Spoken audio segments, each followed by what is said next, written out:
लहानपणी फोन म्हटलं की फक्त BSNL. मुंबईला वडिलांना फोन करायचं म्हटलं की आम्ही 2 तासाचा डोंगर चढून तालुक्याच्या ठिकाणी जायचो. मग हळूहळू गावोगावी BSNLचे लँडलाईन फोन आले.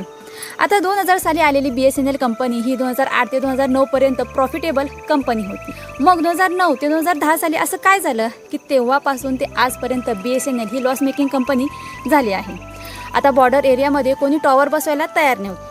तेव्हा BSNLने स्वतः बॉर्डर एरियात तसेच ग्रामीण भागातही टॉवर बसवले. BSNLमुळे देशाला डेटा सिक्युरिटी मिळाली.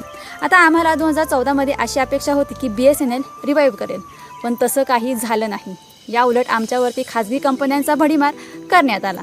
आता या खाजगी कंपन्यांकडून गव्हर्नमेंटचा चांगलाच फायदा होतो, ठीक आहे, पण जर कधी शेतकऱ्यांचा कांदा वाढला की लगेच या सरकारला महागाई वाटते. मग आता या खाजगी कंपन्यांचे रिचार्ज रेट 10 ते 27% वाढलेले आहेत. मग आता या सरकारला महागाई वाटत नाही का?